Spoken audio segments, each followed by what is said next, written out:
What's up? What's up? This is your girl, Rachel Hill, the First Lady of Sports, and I am here with my girl, Cleveland Kate.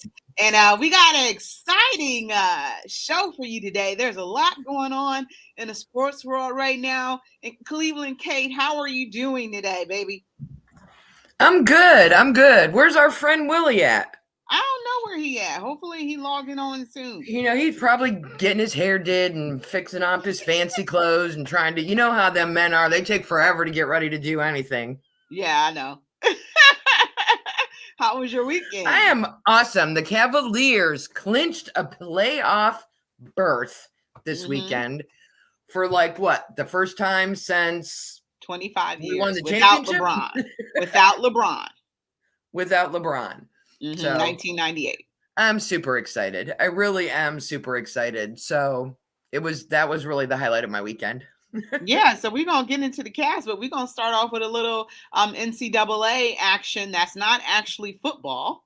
So there's a lot of things going on right now. So tonight, the Ohio State Lady Buckeyes play against Virginia Tech at 9 p.m. to go to the Final Four in basketball. So they had not been to the Elite Eight since 1993 when Katie Smith was one of the best players in the country at that time.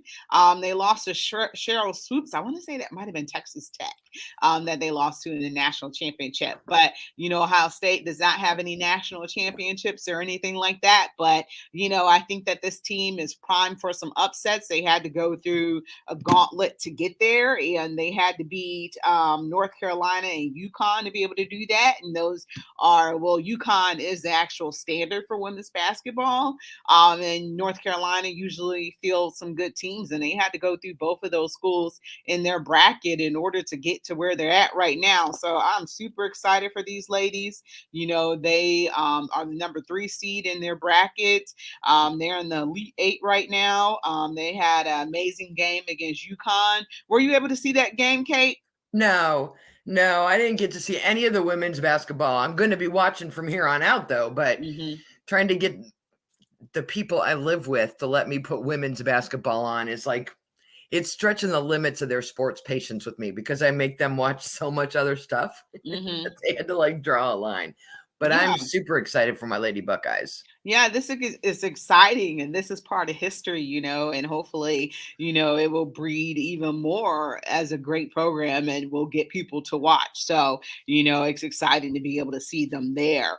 And, the game against UConn was just amazing because they got 10 points down and then they just turned it around and pretty much never, lost that lead. And, UConn, had a really tough center. She was maybe 7 feet tall or something. So, obviously she was taller than all the Buckeyes. She had a lot of easy points. But, one of the things that Ohio State did was a full court press.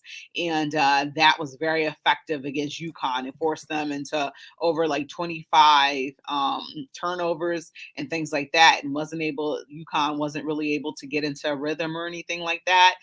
You thought that when they was leading this game, 12-2 or 10-2, you're like, oh man, here we go. This is UConn, scary UConn. But, Cody McMahon had said that she wanted to play UConn after they beat North Carolina. So she was really excited about it. So, she went into that game thinking that my team is just as good as UConn. And she is the Big Ten player, Big Ten freshman of the year as well. So, she's leading these Buckeyes, and she is an essential part to what they're trying to do. And that is, get to the Final Four and win a national championship. So, something I did mention in today's lineup is, this is the only time that three Big Ten schools are in the Elite Eight. So you still got Maryland alive. You still got Iowa alive. So I think Iowa punched their ticket last night. And I think they did. So Iowa beat Louisville. Yeah, I was watching that game. Tonight at 7, Maryland's got South Carolina. Okay. And then at 9, right after, Ohio State faces Virginia Tech. So we got 3. Okay. Could have 3 spots in the Final Four. Yeah. How exciting is that? Wow. Better than the men are doing. Yeah, but that says a lot for Big Ten basketball and what these women are doing. And, it's like you would think, the SEC, or the ACC would have these teams, in a position to win the Final Four, but they're not there. And that's a wonderful thing. It's wide open at this point. Mine is South Carolina. Obviously they got the height and stuff like that. And Dawn Staley is an amazing coach. Obviously they're going to be a formidable challenge to anyone. They have size and things like that, but they're a newer team. They won last year's national championship. So, they haven't had a chance to put themselves on the map per se, like UConn has with a dynasty and stuff like that. They could actually become a dynasty. So that's one of the things that we can always be afraid of, because I'm always rooting for the underdog. So besides Ohio State being my alma mater, I'm always going to root for them. So, rooting for the underdogs, rooting for a team that hasn't been to the Final Four since 1993, which is a long time. So we talk about LeBron, not making the playoffs without LeBron, try 30 years at this point. It's been 30 years since they made it to the Elite Eight and possibly the Final Four. So really don't know much about Virginia Tech. Haven't really been watching them or anything like that. It looks like they have a bunch of tall women as well, and they are the number one seed. So you have the 3 versus the number 1. And I'm like, if they can beat UConn and get over humps like that, I feel like they can beat anybody. So I feel like, they're primed and ready for this matchup against, the number 1 team in their regional. And, I feel like, they just got to go out and do it. So I'm so excited for them. I'm so ready for this game at 9:00. So I've got to get my workout done. I got to get dinner cooked, and then I'll be sitting down watching the game. So I'm really excited about it. Okay. So the men's hockey team, I'm like, what's my next topic? So the men's hockey team, Ohio State's hockey team, lost 4-1 to Quinnipiac, or whatever, the people who do the polls, Quinnipiac. So they lost 4-1, and they had a successful season, making it to the Elite Eight of college hockey. And one of the things I wanted to talk about was actually Ohio State scored the first goal. And I'm like, okay, here we go, because they beat Harvard 9-1 in the game prior to that.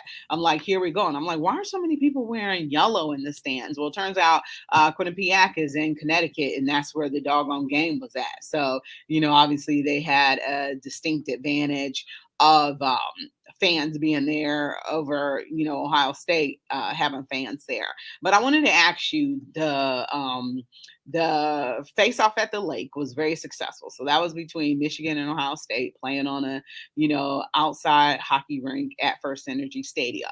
Do you feel that there should be more games like that? In other sports, Michigan faces, Ohio State in different parts of the state, like, doing a game in Cincinnati, or doing a game, I don't know, what's another city in Michigan that people live in? I don't really know outside of Detroit. Detroit and Ann Arbor. But yeah, like naturally they would do one in Detroit, but another big city in Michigan, like they rotate games and stuff like that. Do you think that that would be well received by fans? I think it would. Just hockey? No, I'm talking about other sports that Ohio State has. Because there's been talk about the Buckeyes playing a game in Cincinnati or in Cleveland. Oh, okay. At an NFL stadium. There's been conversations about that with some of the smaller programs, trying to get them in a market that doesn't usually get them, go somewhere to play. I don't have an issue with it, but it almost feels like they're playing NFL games in London and Mexico. And it's like, what about the home fans? Is it fair to go to this neutral site and play a game somewhere completely? Maybe, if it's a non-conference game, that might be interesting. I don't know if that'll be the draw. You play Ohio State. Well, Ohio State, Michigan is sacred. We can't mess with that. But you take like Ohio State, Nebraska, or Iowa, or Rutgers, or one of the other Big Ten teams, and play that game in Cincinnati.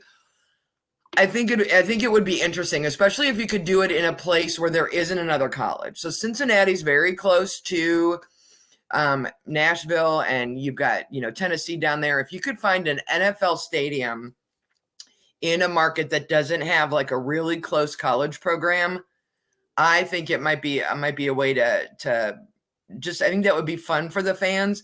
I just don't know if we're talking football, if that's going to bring you more fans. I think when we're talking hockey in particular, or even basketball, maybe having some games, especially with how many games they have in a season, right? In football, you've got what, 10, 12, 14 games.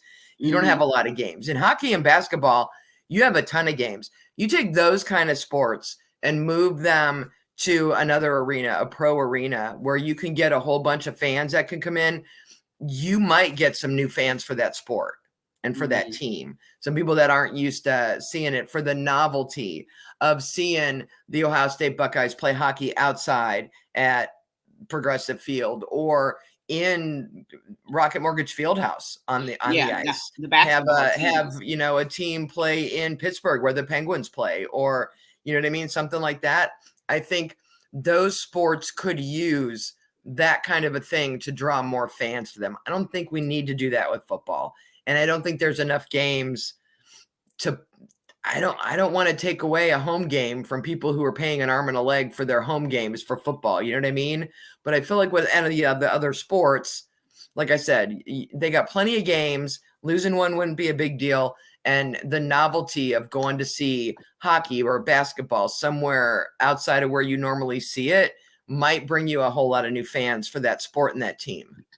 Yeah, I wouldn't imagine them doing that with football because the stadiums are so big that they wouldn't want to lose that revenue. So, it'd be cool if, Ohio State and Michigan, played basketball in Cleveland one time or something like that. I think that would be cool and a great crossover, effect and stuff like that. Because a lot of people, won't be able to make it to Columbus, but I feel like, they could make a lot of money like doing that, So I just think that it would be something successful given the success of that hockey game, that you can do it with other sports too, I would think. So I think that's a great way to make money, offer bigger crowds and stuff like that. So that was just something that I was thinking about, like later down the line, since that was very successful.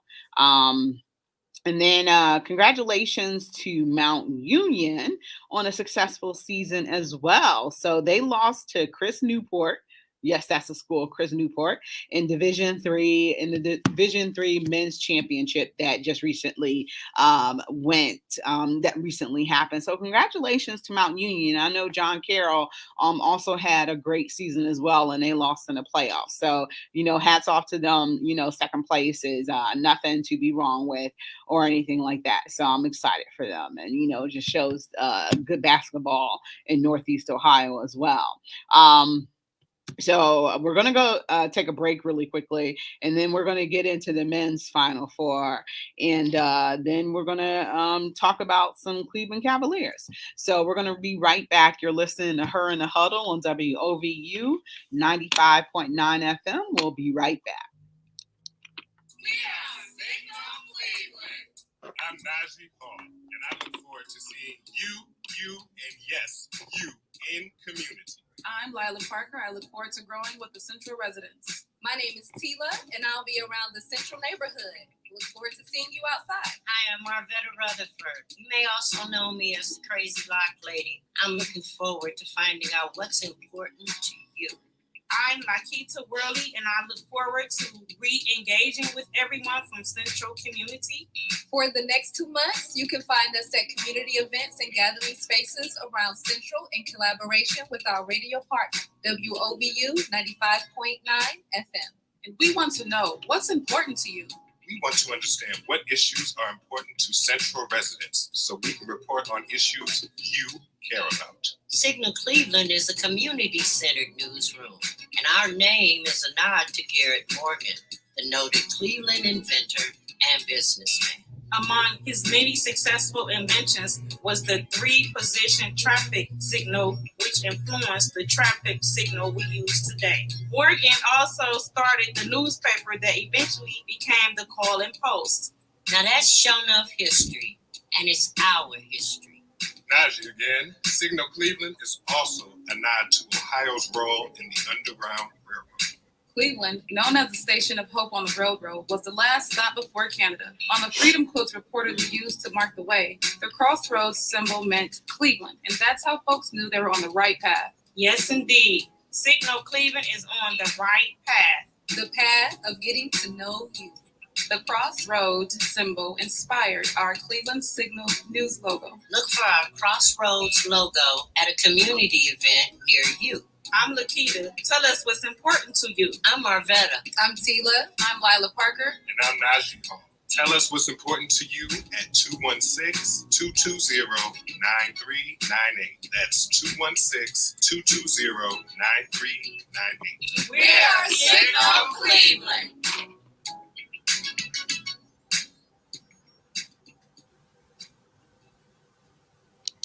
Welcome back to Her in the Huddle with Rachel Hill, the First Lady of Sports. What's up? What's up? What's up? This is your girl, Rachel Hill, and you are listening to Her in the Huddle on WOVU and 95.9 FM. And I'm here with Cleveland Kate. Now, remember, you can always keep it locked on your regular radio dial at 95.9 FM. You can listen to us online at WOVU.org. You can download that WOVU app as well and listen to us on the go. And then you can always contact the station with any questions, comments, or concerns at 216-271-0959. And me and Kate were just talking some NCAA. Hey, Rachel. Yes.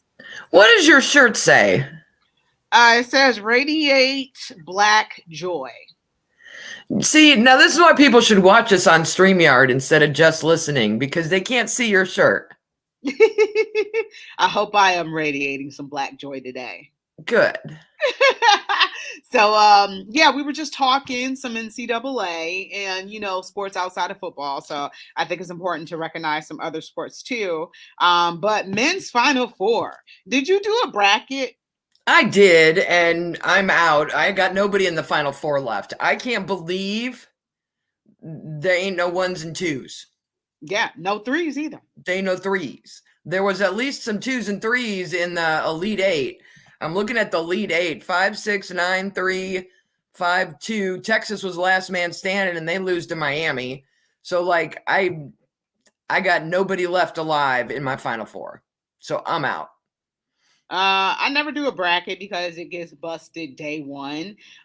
So I don't do one. And this one, everybody with FAU, nobody saw that coming. So they said, I think that there's only like 30 something brackets that are right in the world, maybe.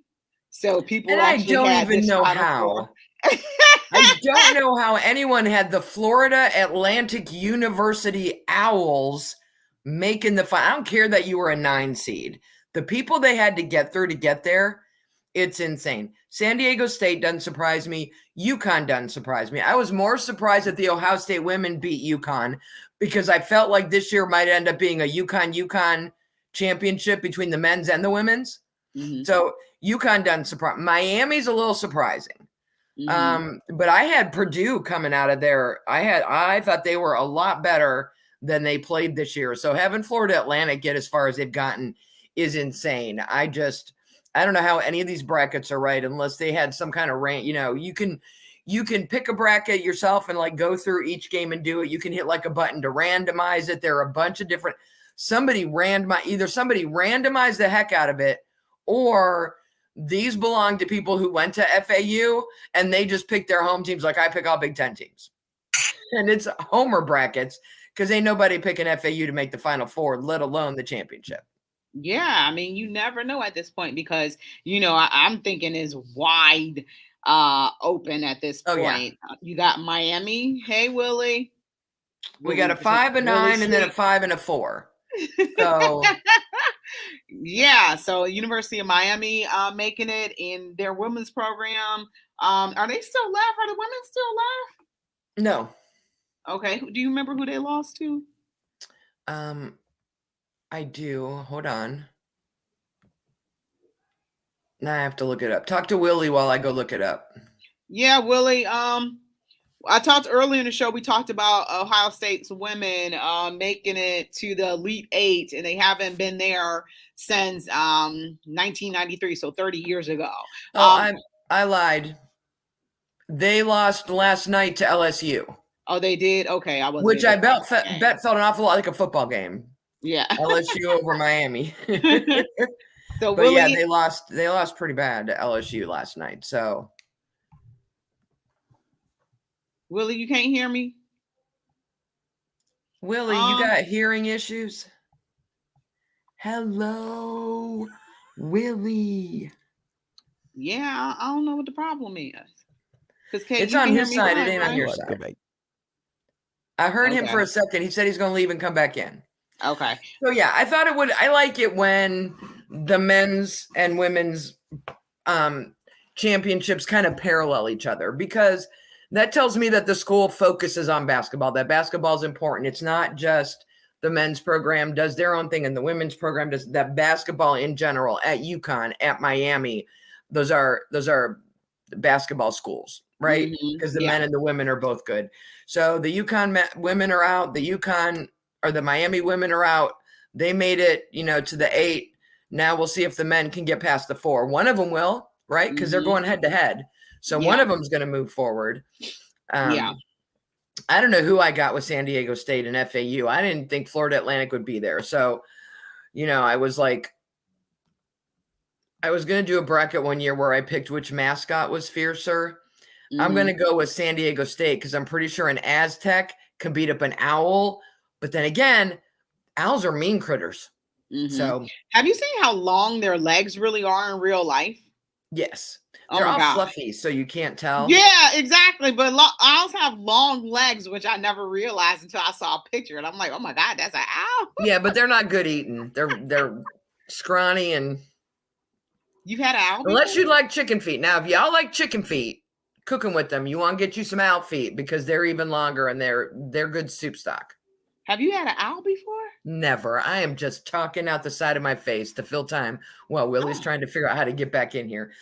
Does it taste like chicken? I personally, everything tastes like chicken. I know.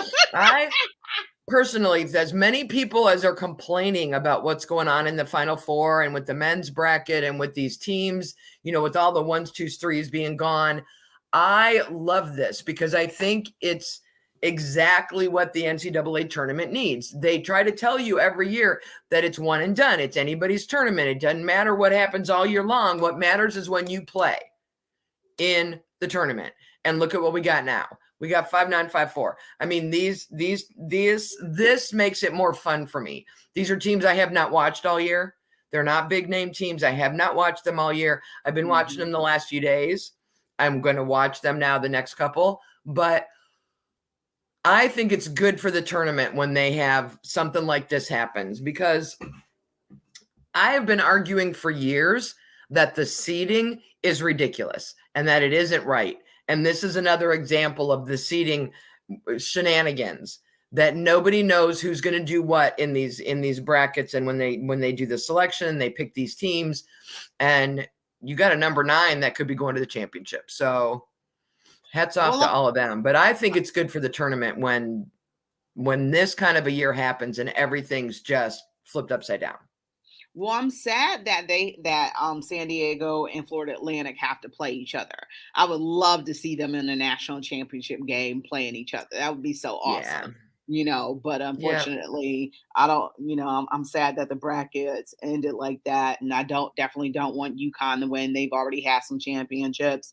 I'm excited about 3 teams who have never made the Final Four in school history making it. So like I said, I wish San Diego and Florida Atlantic didn't have to play each other. So that sucks, but this is why you play the games, to get there. So I'm hoping Miami beats UConn, and I don't really care who wins between Florida Atlantic and San Diego. So I know, but we had the same conversation when we were talking about football and the BCS playoffs, and we didn't like the seeding then, and we wanted to see, we wanted a different mix of teams. I wish there was a different way to do this, but because of the way they have the 4 geographical areas, this is how it comes out. So we'll see. I think it would be more interesting when they get to the Final Four, or maybe even the Final 8 would be the way to do. When you get to the Elite 8, the bracket's no longer laid out by your geographical area, it's by your seeding number. So if there's a 1, they would play an 8. If there's a 2, they would play a 7. You know what I mean? I would shuffle all that up, and throw them back in the hopper. Yeah. George says, do we have any comments about Caitlin Clark from Iowa? The first ever triple-double in an NCAA tournament game, men or women. Wow. So number one, I love her. Number two, and I'm trying to think of who it was that I talked to. When I was at the combine, one of, I have to go look. One of the players was asked who the best athlete was at Iowa, and he said Caitlin Clark. Oh, really? He didn't pick someone else on the football team. He said Caitlin Clark. And so I started watching Iowa basketball games. She is amazing. I'm going to have to see if I can, on the next commercial break, dig through my my notes and see if I can find who it was. But I hadn't heard. I don't watch Iowa basketball. I watch Buckeyes girls when I can. Sorry, women when I can. I didn't know who she was. And for him to say that, to not pick someone else on his football team or in some men's sport, but to go all the way to Caitlin, I don't know. Maybe dude was trying to get a date. I don't know. We'll see. But she's, I was surprised that this was the first triple-double, because there have been a lot of women that we know from the WNBA that let's be serious, George. We weren't watching them play in college. We didn't watch them play till they got to the WNBA. A lot of very talented women have played this sport, and for there to have not been a triple-double in the tournament blows my mind. Men or women. So that's amazing. Congrats to her. Don't want Ohio State to have to play them in the national championship or anything like that, because she seems like she's unstoppable. So she's from Iowa as well, so she chose to play close to home. So hats off to her. I just don't want her to do anything against Ohio State. So I think that's natural. Yeah. But it's been a great tournament so far. I've got a chance to watch all of Ohio State's games. So, it's been pretty awesome. And, giving some props to women and, what they do for the sport. And just, because I'm not always watching, women's basketball. So, just a lot of props about what some of these women are able to do. And it's kind of amazing. South Carolina got a lot of height. So, you got women that's like 6'4" and stuff like that, which is just crazy to me. I'm like, why couldn't I just grow some more? But, I was bad at basketball. I never learned how to shoot or anything like that. So I'm like, don't nobody want me on their team. But, it's just hats off to these ladies. That's the tricky thing with basketball. So like in football, right? If you can't throw and you can't catch, you can still block. You can still play defense. There's still things that you can do if you're not the optimal size. In basketball, it's only 5 of y'all on the court. And size matters. And if you're going to be short, you better be able to shoot. There's not a place for someone on the court who doesn't have offense. Now, we can talk about the defense of some of our players when we get to the Cavs and those kind of things, but you still need to be able to shoot free throws. Like, you still have to be able to do something on the offensive side. With other sports, I think we talked last summer about, what was that dude's name in the outfield that you couldn't stand, whose offense was crap? Shaw? Oh, Miles. He had no offense, but his defense was insane. Like, he was in the lineup because of his defense, and then you just put up with his bat. Right? Miles Straw. So in, I think, all the other sports, you can get away with being one-sided. You can get away with specializing on offense or defense, because there are other people that can pick you up and handle that. With basketball, there's only 5 of you. You got to be good at both. You got to be good at both. Yeah. So there was no hope for me. I was much better with like stick and ball games, though. Because I can't shoot for squat. I mean, I can hit free throws, and I got a nice 3-point shot right up at the post on the baseline. I can hit that. But from anywhere else, my depth perception is off. And I played a lot of 3-on-3 for a while at work, and I was just in there to block and flop. And take a charge. I could take a charge like nobody's business. I was a defensive player. And when I played softball, I played outfield or catcher. And if they could have had someone, if they could have let the pitcher bat and put someone in for me, because I can't hit a ball. My depth perception is terrible. I can't tell where it is. What I was good at, though, as a catcher is I had people who could throw, and I would tell them, I'm going to brace my feet, I'm going to bend my knees, I'm going to put my glove out. You need to hit it because I can't go looking for it. If it's right here, we'd be fine. And if they hit me in my hands, unlike some of my Cleveland Browns wide receivers.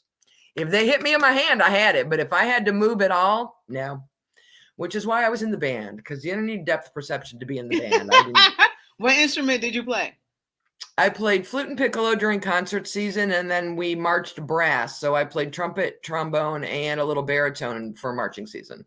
I tried out for the flute, but couldn't get the hang of all that blowing and stuff like that. So I don't have any problem. Like I said, I can play any of the brass instruments. I can play. What I can't play is like a clarinet or a saxophone. Anything with the reed, where you got to do this, and I can't do it. I can't make a sound come out.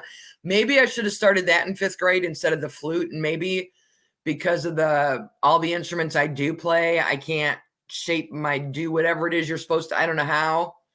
I always wanted to play saxophone though. My mom wouldn't let me. It was too rock and roll rebel.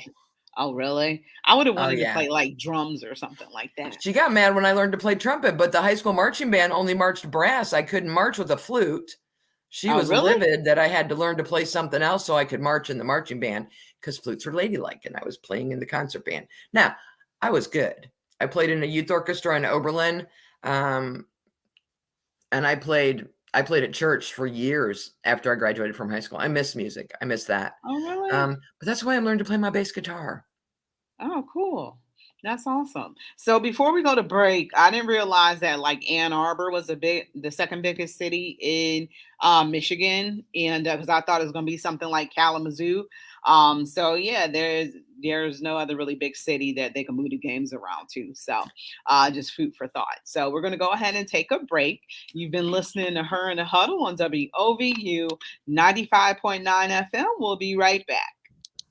It's the 2023 campaign, Nothing About Us Without Us. The definition of a song service. Friday and Saturday, March 31st and April 1st. Live at the First Baptist of Greater Cleveland in Sugar Heights, Ohio. Friday night, featuring the Bolton Brothers. A last acting experience. With the Bolton Brothers. With special guests, Plus by 4, Marcus Newson, and the Newson Singers. Plus Maurice Yancey and One Cole. Then on Saturday night, get ready for General Pettis and Take Two. Plus, the Anointed Brown Sisters. Also on Saturday night, see Roy and Revelation. Pre-highlight and big fun. 2 days of an explosive spiritual experience. For more information, visit P&L Bookstore in Cleveland. Eventbrite.com/gospelkid. Call Pastor Banks at 216-544-0424. That's 216-544-0424. Or visit gospelkid.com. The service has been brought to you by Magnet Cleveland, Make Them Know Your Name, Sisters of Charity, King's Funeral Services, Jewels of His Crown, Gospel Music Historical Society, True by Hilton, Metro Health System, and Gospel Kid Communications. along with WOVU 95.9 FM, Our Voices United, Burton Bell Car Community Radio. All proceeds benefit Pace Foundation Fleet and Jewels in His Crown.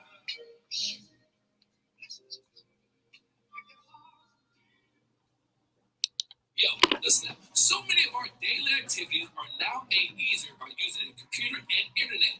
Want to schedule a doctor's appointment, take a class, check the final score for your favorite team. Life is easier when you do it all from your home on your computer. To find out how you can get a home internet that fits your budget, contact Digital Navigator today at 216-307-6990. Welcome back to Her in the Huddle with Rachel Hill, the First Lady of Sports. All right, welcome back to Her in the Huddle on WOVU 95.9 FM. This is your girl, Rachel Hill, the First Lady of Sports, and I'm with Kate, Cleveland Kate. And we are about to go into our Cavs conversation. So last night, the Cleveland Cavaliers clinched a spot in the playoffs. And like we said earlier in the show, it was the first time in 25 years without LeBron James doing that. So, that's a pretty great feat for them. Congratulations to the team. And Cleveland K last night, they played excuse me, they played against the Houston Rockets. And a stat I didn't know until somebody had told me was that overall, well, after last night's win, they are 34-35 against who did we play last night? I just forgot. Houston. Oh, thank you. Against Houston all time at home, which is just a crazy stat to me. So they're trying to I mean, Houston's kind of bad this year. Yeah. But they've been really good for a long time. So that's interesting all time that's where we're at. We didn't win much of a game. I got nervous in the fourth quarter because they kind of let up off the gas. Yeah. And we have talked about that a lot. And that is going to be a problem for them as we move forward. They need to stay focused and keep that momentum going through the whole game. So we'll see how it goes, if we continue it, but I don't know. We're still a couple games behind. We've got a couple more, 3 more games in the loss column than Philly. But we've also played more games than they have. So I don't know if there's enough time left for us to get to third, but I don't think it matters. I don't mind being a 4th seed. I'm good with that. Yeah, I don't think we'll be getting the third. But one thing I did say before the season started was that the Cavs would be a 50-win team. Do you remember that? That I said they could get at least 50 wins. You did. Right, we got 48. We just need 2. Yeah, 2 and more. They're on what, like an 8-game winning streak or something crazy? Oh, the Cavs? 4-game winning streak? Yeah, something like that. Yeah, because they almost didn't have that sweep of the New Jersey Nets if it wasn't for Isaac Okoro deep in the corner and a crazy sequence of events. I think I missed that. I think I missed the very ending of that game, so I saw the highlights. I saw it, and I love him. I was going to text you because we've had our conversations here about Okoro and why he's still playing, and that's why he's still playing. Yeah, so that was great because he said that was the first time a ball had ever been given to him in a situation for a game-winning shot, and he actually nailed it. So if he can come through with more shots like that, I wouldn't have any complaints about him. Well, and what I really liked was JB Bickerstaff and what he had to say about that, because he really, the message I got from him was that the assist, throwing the ball to Okoro, was really more important, was a bigger deal, and says more about this team than Okoro if he'd have gotten his own rebound and taken the shot. The fact that his teammates trust him, that they looked for him, that there was no hesitation. He got that ball and whipped it over to him, and bam, Okoro hit it, because his teammates know that he's practicing this stuff. He is working on it. He is working on his game. And I liked that JB didn't just fluff up Okoro because he got the game-winning shot. It was the assist that said more to him about what this team is all about. And I completely agree with him. Yeah, so that's very true. And he was there and he did his job, which was to save that game and get the win over the Nets. So they were able to get the sweep. So this NBA schedule is crazy. I don't really understand it at all. Did you see there was one series last night where I think Evan Mobley had 3 rebounds on his 3 offense, just kept putting it back, getting it. But I'm like, dude, make a shot. But he had 3 of his rebounds in one possession. Yeah, but then they try to kick him out for 3-pointers and nobody get hit on that. And I was like, oh my God, what are they doing? Nobody get hit for anything on those 3-pointers that they attempted. Yeah. So, but we're gonna count on his growth and maturation as a player, because a lot of the players didn't even know that stat about the last time that they had been to the playoffs was a lot of them were not born yet. Oh yeah. So they didn't even know that stat. Yeah, as far as they know, the Cavaliers have always been about LeBron. Yup. So that's kind of crazy. I think the oldest one was Donovan Mitchell, and he might have been a couple months old the last time that the Cavs had made it to the playoffs without LeBron. So, that's just crazy. But the Houston Rockets last night, and big win, 108-91. Jared Allen and Evan Mobley were the keys to yesterday's Cavs win. And they said they had their eye on the third position in the Eastern Conference. Joel Embiid is sitting tonight, so he's not playing. I don't know if that makes much of a difference, but Philly is coming off of a 4-game road trip, and they went 3. No, they lost. They went They 1 lost their and last 2 games. yeah. So that could definitely help. But I still think but Philly still has a hard schedule, they were saying, and the Cavs still have an easy one. One of the keys is being able to beat Atlanta on the road tomorrow. The last time they played Atlanta on the road, they got blew out by like over 30 points. So So that's why I want hopefully them to get to 50 wins. I want your prediction to come through. I want them to head into the playoffs handling their business. So I said I don't care if we get past Philly or not. I think we just need to focus. We need 2 more wins. We need to, as you said, take care of Atlanta on the road. And I think Jared Allen and Evan Mobley are really the way they play, their defense and the way they play is going to be the key to the Cavs getting far and deep into these playoffs. That's, we got bigs and we can put multiple bigs on the court and they can do their thing. And so these 100 and some point games frustrate me when we're giving up that many points, but the teams are going to be facing in the playoffs are going to do that to you. So you've got to find that balance. But I think Jared Allen and Evan Mobley are going to be huge keys to what we do. As much as we love Darius Garland and Jonathan Mitchell and what they bring to the court, it's those two that I think, everything else we'll see. Yeah, I love some Ricky Rubio. Every time he plays, he gets better. I just love me some Ricky Rubio. Yeah, he hasn't been playing that much though. So they're keep resting him for the playoffs. He's bringing more of this, more head stuff right now, more conversations, more mentoring, more helping the youngins stay focused and stay and do what they need to do. But he'll get his minutes when we need him. Yeah, he's going to bring that veteran leadership that this team so desperately needs, because he's one of the only people who have ever made it to the playoffs. And, teams might take a page out of Philly's, playbook when they play tough defense on Darius and Donovan and force everybody else to beat them, which we weren't able to do. So teams might, take something from that playbook. Hopefully not though, but that's going to be one of the keys is shutting Donovan Mitchell down to, beat the Cavaliers. So hopefully not, but that would be my game plan if I was playing against the Cavs. And George says in 1998, coached by the czar of the telestrator, Mike Fratello, was the last time the Cavs made the playoffs with a player not named LBJ. So his history changes though, and that's a good thing. So I guess we can go ahead and go to break a little early because I want to talk some NFL and I want to talk some baseball if we can get that in. So we'll go ahead and go to break. And you're listening to Her in the Huddle on WOVU at 95.9 FM. We will be right back. The Timothy L. Tramble Jr. TJ Memorial Scholarship is accepting applications now through March 30th. Get $2,000 to spend on anything you need for your educational journey. Books, food, transportation, supplies, housing, whatever you need, this $2,000 scholarship can help you get it. And qualifying is easy. Are you a resident of Cleveland?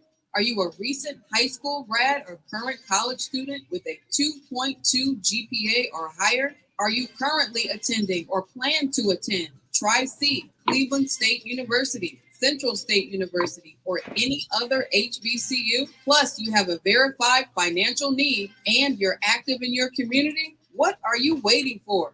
Go to UnitedBlackFund.org and click on Community Funds to find all the information and application for the $2,000 Timothy L. Tramble Jr. TJ Memorial Scholarship. The last day to apply is March 30th. Go to UnitedBlackFund.org, click on Community Funds, and submit your application. This message is brought to you by the Tramble family, United Black Fund, and 95.9 FM, WOVU, Our Voices United, Burton Bell Carr Community Radio.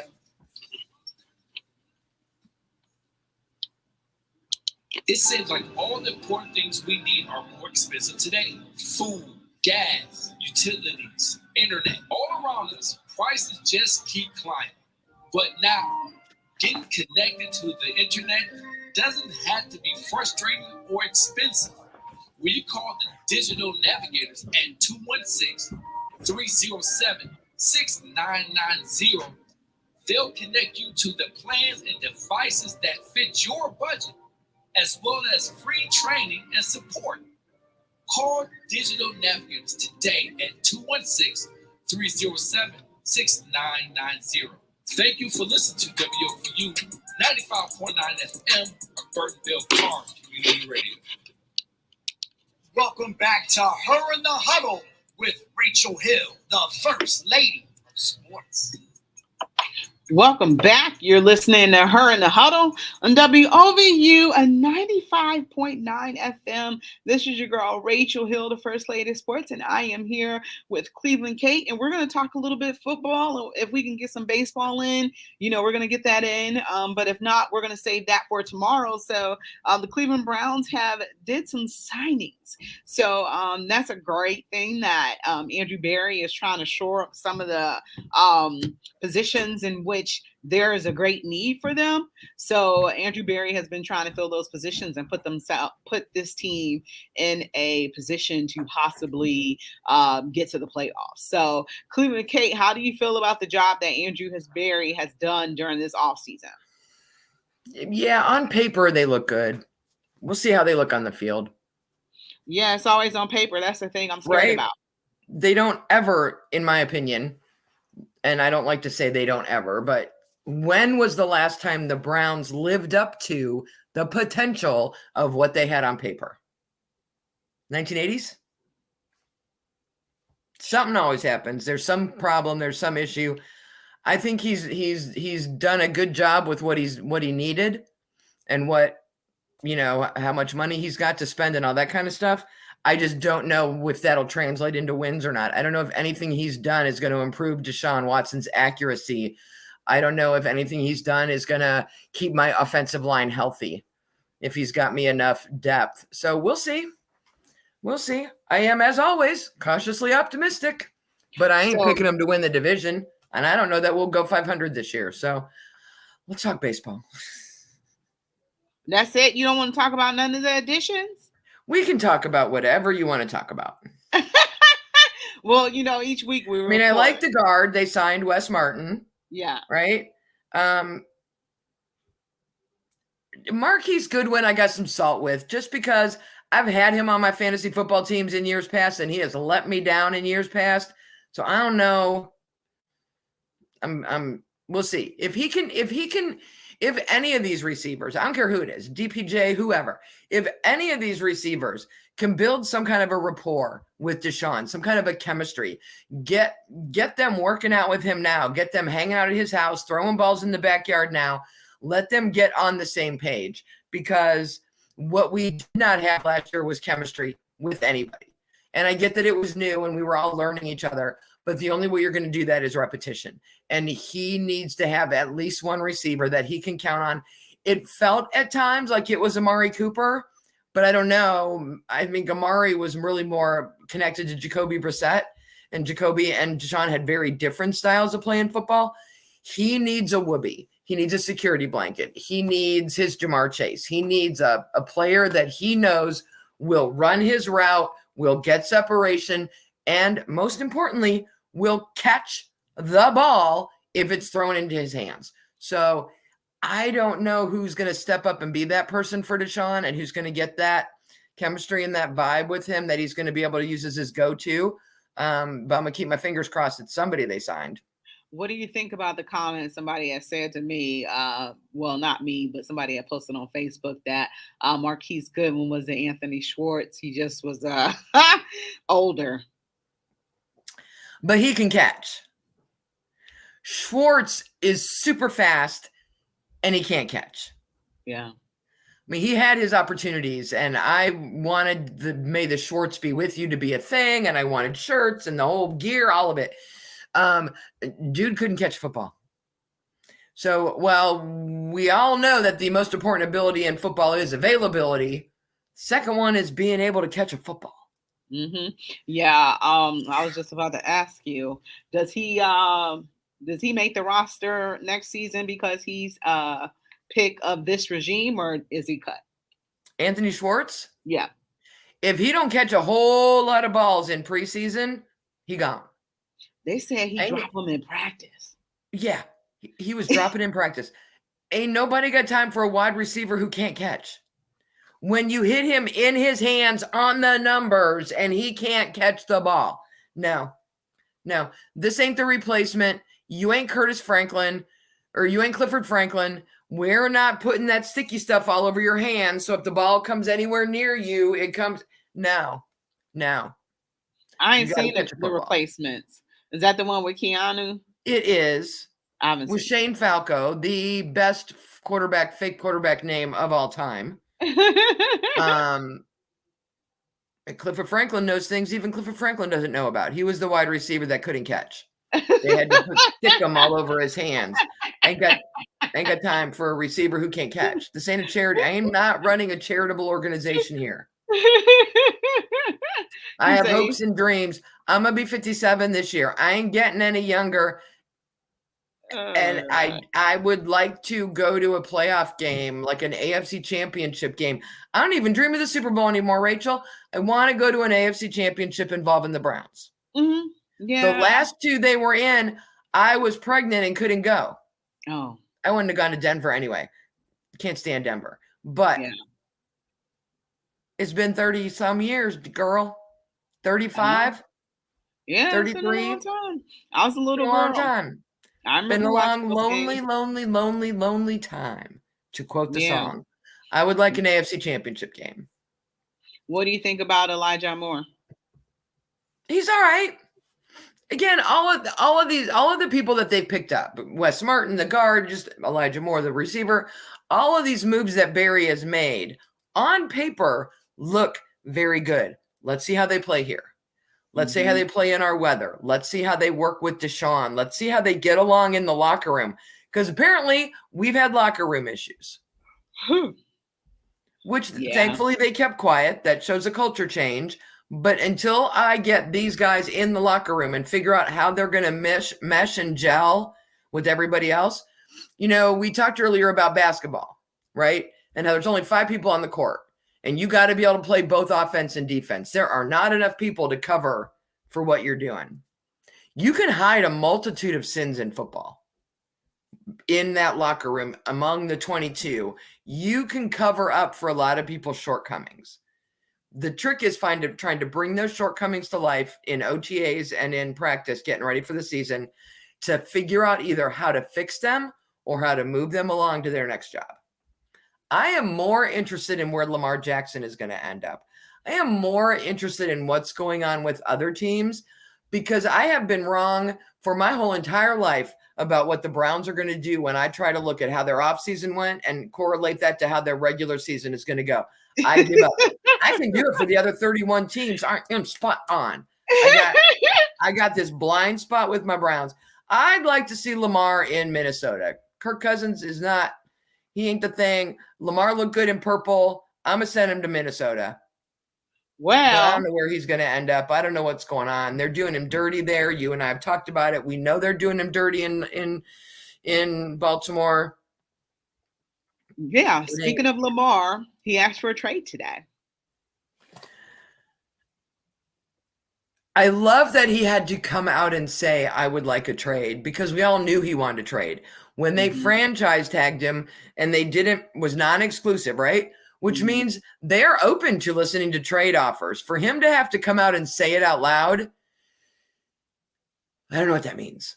I think maybe it's just Lamar and his agent's way of letting all the other teams know that this isn't a one and done. If you make a deal to get Lamar and he's on board with it, he's not just going to play out that year that you got because he got tagged, right, for that 1 year. He's not just going to play off that year and then go look for somewhere else.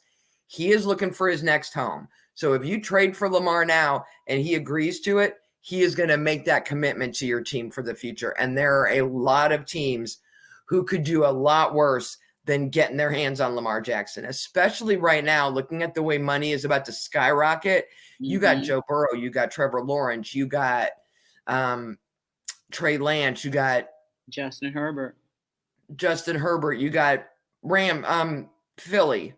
Jalen Hurts. Oh, yeah, Hurts. You got another year or two, and then these guys are off their rookie deal, and they're going to want to get paid the way Deshaun and Pat Mahomes and some of these other guys got paid. You need to make a deal. If you need a quarterback of the future, you need to make a deal right now with Baltimore, make a trade, get Lamar, you've got a year to get an offer to him before that money goes up, get him locked down, signed up, good to go. Good to go. And in my opinion, it needs to be a team that's already got a solid running game. So that way Lamar's running game becomes an option instead of a necessity. That keeps him healthy.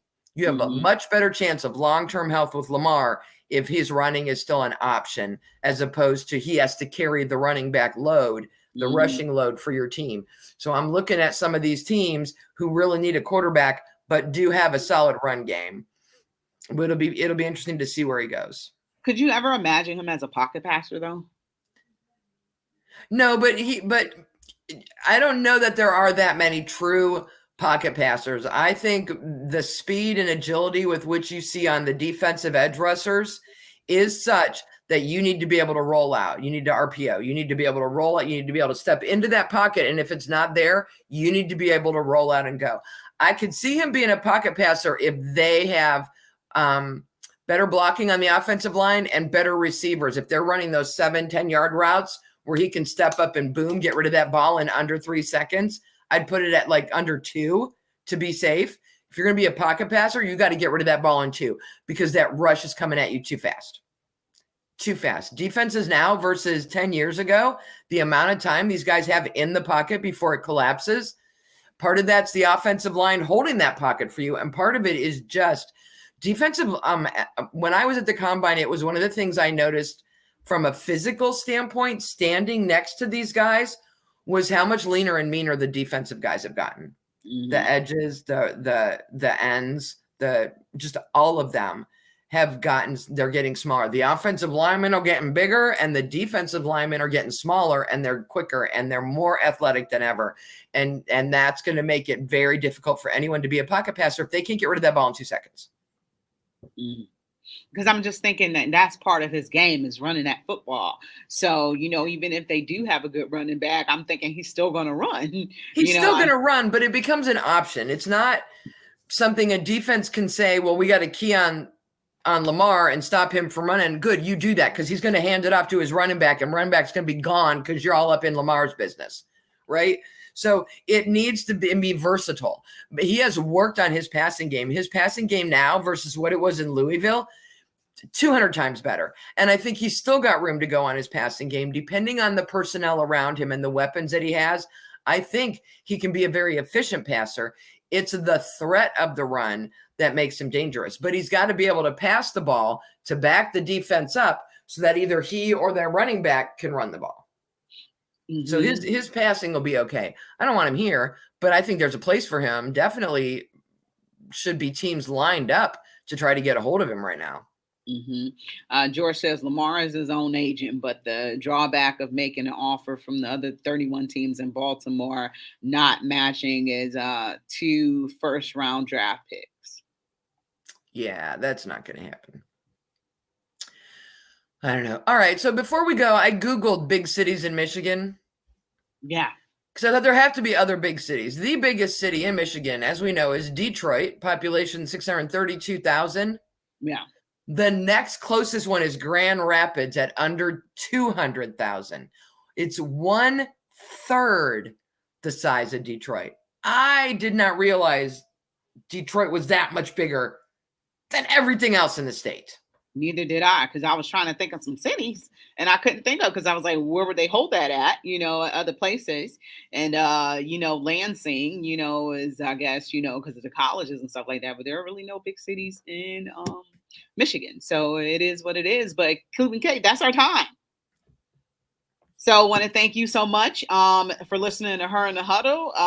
This is it for us, and go Buckeyes.